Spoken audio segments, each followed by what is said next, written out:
Hello everyone, welcome to another video of Swimcore. My name is Theo and in today's video I want to talk about different methods of stretching.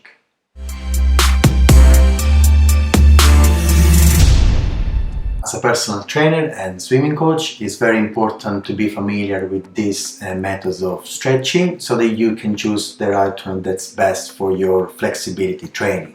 There are two methods of stretching: active and passive. Active stretching involves effort from the person doing the stretch. The most obvious way to do this is by holding the stretch, but you could also use the antagonist of the target muscle to stretch the opposing muscle. For example, you could use your trapezius, rhomboid and deltoids to retract and horizontally extend your shoulders to stretch your pecs. Passive stretching instead uses an external force or a prop to stretch the target muscle. For example, using a piece of rope or a partner as well to hold up your leg while lying on the ground to stretch your hamstring.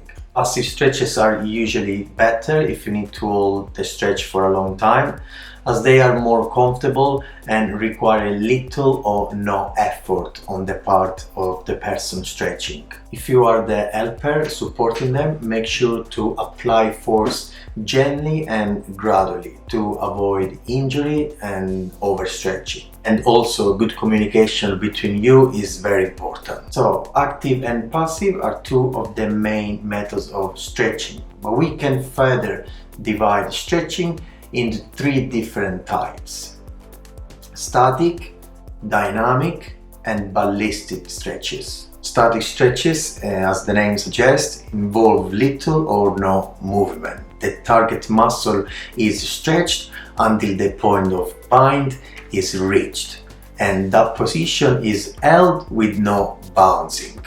And this causes a mild, painless stretching sensation. Static stretches are good for maintaining your current level of flexibility, where you hold the stretch for 10 to 15 seconds, or for developing your current level of flexibility, where you holding it for 30 seconds or incrementally more will cause your muscles to relax and your flexibility to gradually develop.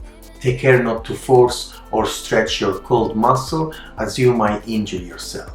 And it is also important to make sure that your deeper stretches are coming from the elongated target muscles and not from the nearby joints. Dynamic stretches, unlike static stretches, take the muscle through a wide range of movement without stopping in the fully extended position. For example, forward lunges with a waist twist, wide foot squats, or swinging your leg forward from your hip in a high kick to stretch your hamstring. Dynamic stretches should always be performed in a smooth and controlled manner to reduce risk of injury. They are best performed in sets of 10 to 15 repetitions. And then we have ballistic stretches, and generally ballistic stretches are not recommended, as they use momentum and body weight to stretch a muscle beyond its normal point of bind, usually done with repetitive bouncing movements. Ballistic stretching can cause injury for most exercises, but it is sometimes used to stretch out stubborn fibrous tissue in physiotherapy and rehabilitation. Stretching should be part of virtually every workout as a warm-up and cool-down. Different types of stretches are good for different scenarios. For example, a static developmental stretch aren't really suited for a warm-up, since they cause muscle relaxation and can inhibit force production. In contrast, dynamic stretches are active and not really suitable for cool downs. It's important to stretch safely, avoid stretching sore or inflamed muscles, and stop immediately if you get any sharp pains or cramps. That's it for this video, guys. I hope you learned something. Flexibility often gets left out of exercise program because of lack of time, knowledge, and not see the value in it. But remember, no stretching can increase your risk of injury, and regaining lost flexibility takes much longer than developing and maintaining in the first place. Thanks for watching. Please like, subscribe. This is Theo from Swimcore. I'll see you in the next video.